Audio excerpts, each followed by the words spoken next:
कौन हम जदि जंगल दुई जन खतरनाक शिकारी मध्य युद्ध छिड़ी गोटे पटे जंगल राजा कहला वाला सिंह तो आर गोटे महाबल बाघ ए दुई जन बल आगे पूरा जंगल मुंड नुआ थाए जो सिंहर गोटे गजने जंगल में प्राणी मान कलिजा थरी जाए आर पटे बाघर प्रेजेन्स प्राणी मान मृत्युर द्वार होता है।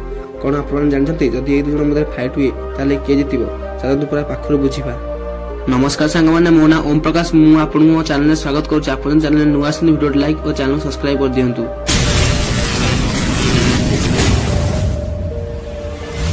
सबुठार आगे देखा हाइट एंड वेट साधारणतः सिंह एशिया और आफ्रिका महादेश देखा जाए। एशियान सिंह आफ्रिकान सिंह बड़ और पावरफुल होता है। आफ्रिकान सिंह हाइट 4 फुट होता है और ओजन 200 ରୁ 210 केजी होता है। सिंह लंबा प्राय 10 फुट होता है। बाघर कथा कह तो बाघ साधारणतः एशिया महादेश अनेक देश देखा जाए तथा Bharat, Indonesia, Sumatra, Thailand, Bangladesh, Russia, Malaysia, Nepal, Bhutan परि देश टाइगर देखा जाए। साधारणतः बाघर हाइट 4 फुट होता है और ओजन 220 केजी होता है और लंबा 12 फुट होता है। दूसरी कथा बाइट फोर्स विषय साधारणतः जीवजंतु लड़ाई बाटे जोर कामुड़ धरवा एक गुरुत्वपूर्ण कार्य होता है।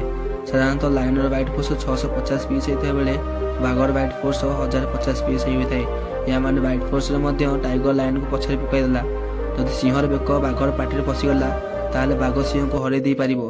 किंतु सिंह को जंगल राजा एमती ही कहते बाघ पर सिंह को हरवा एत भी सहज हेब नहीं कारण सिंहर बेकर अनेक लोम थाए जहाँकि सिंह को रक्षा करए। नंबर 3 रे कथा नख और दांत विषय टाइगर और लाइन पर नख और दांत बहुत गुरुत्वपूर्ण अस्त्र होता है जहाँद्वारा कि मैंने चिरी भाड़िया करते। जदि आम सिंहर पंजा कथा कह तो सिंहर पंजा 1.5 इंच होता है और सब बड़ दांत 2.5 इंच होता है। बाघर पंजा कथा कह तो बाघर पंजा 4 इंच होता है और सब बड़ दांत लंबा 3 इंच होता है। एटी सिंह ठार बाघ आगे गला।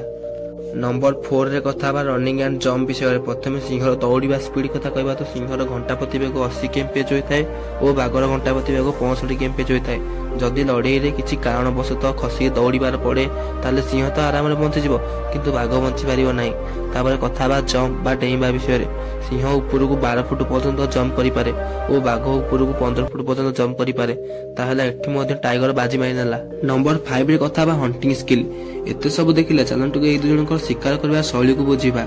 प्रथम कथा सिंहर सिंह साधारणतः ग्रुप बा गोष्ठी कर प्लानिंग सहित शिकार करते। सिंहर ग्रुप रे 8 ରୁ 10 जन सिंह रही था और से गोष्ठी फीमेल सिंह अधिक था जो माने शिकार करती और पिला देखाशुना और खाद्य संग्रह करते। मेल बा पुरुष सिंह केवल गोटे थाए जी ग्रुप रक्षा करता है। यही सिंह साधारणतः अलसुआ होता और जरूरी पड़े शिकार जाती।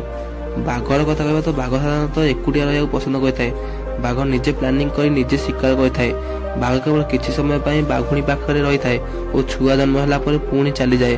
बाघुणी एका पिला मानक देखाशुना करे बाघ जिते बड़ हो जाती से एकुटिया रहा पड़ता है। एथिरु स्पष्ट जना पड़े बाघ और सिंह मध्य फाइट हुए थे बाघ जितबार फुल चांस थाए किंतु आपण मन में प्रश्न आसुव तेज बाघ सिंह ठार अधिक पावरफुल तो सिंह को जंगल राजा कहीं कहुच्छे। चलतु जाना कथार अच्छी एकता ही बल होता है। सिंहर असली ताकत शरीर कि हंटी स्किल होता है। सिंहर असली ताकत परिवार होता है। बाघ जिते भी बलवान होता है किंतु सिंहर परिवार आगे जीति पार ना।